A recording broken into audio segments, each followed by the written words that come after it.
جی السلام علیکم۔ سب سے پہلے دوستوں کو بہت بہت مبارک۔ خان صاحب ماشاءاللہ رات کے زمان پارک پہنچ گئے ہوئے ہیں۔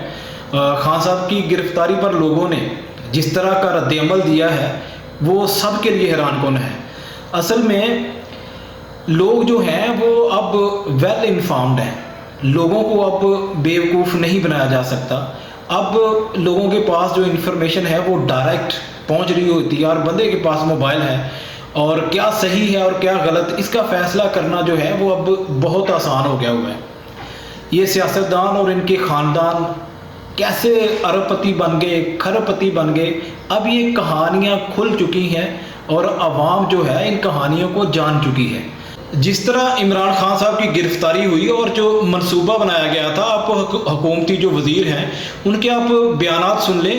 وہ کہہ رہے تھے کہ کم از کم 1.5-2 مہینے تو عمران خان کو اندر ہم نے رکھنا ہی رکھنا ہے۔ پھر آپ نے دیکھا کہ یہ جو معاملہ ہے وہ سپریم کورٹ سے پھر ہائی کورٹ میں پہنچا، اور ہائی کورٹ کے جو 5 ججز صاحبان ہیں انہوں نے عمران خان کو ریلیف دیا، اور ریلیف ڈیفینیٹلی ریلیف ملنا تھا، کیونکہ ان کیسز میں جان ہی کوئی نہیں، یہ بوگس کیسز ہیں، یہ سٹینڈ ہی نہیں کرتے۔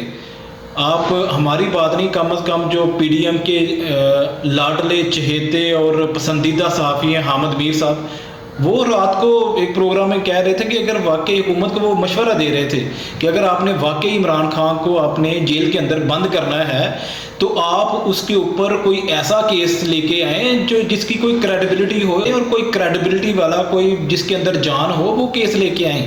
یہ سارے بوگس کیسز ہیں تو عدالت اسے ریلیف کیوں نہیں دے گی؟ حکومت اب پریشان ہے اور غصے سے لال پیلی ہو رہی ہے کہ اب ان کو سمجھ نہیں آ رہی کہ وہ عمران خان کو اب گرفتار بھی نہیں کر سکتے۔ اب یہی ڈسکس ہو رہا ہے کہ اس ایونٹ سے ہم نے کیا کھویا ہے اور کیا پایا۔ اب حکومت کے جو اتحادی ہیں، ان کے جو دوست ملنے والے جو احباب ہیں، وہ ان سے پوچھ رہے ہیں کہ بھئی آپ نے یہ کیا تو کیا کیا؟ اب حکومت کو سمجھ نہیں آ رہی ہے کہ ہم اس سارے جو ایونٹ ہم نے کیا ہے اس کو ہم کیسے جسٹیفائیڈ کریں۔ اب یہ عمران خان کو گرفتار کرنے سے پہلے 1000 بار نہیں بلکہ 1,10,000 بار سوچیں گے کہ ہم نے عمران خان کو گرفتار کرنا ہے یا نہیں کرنا۔ Thank you.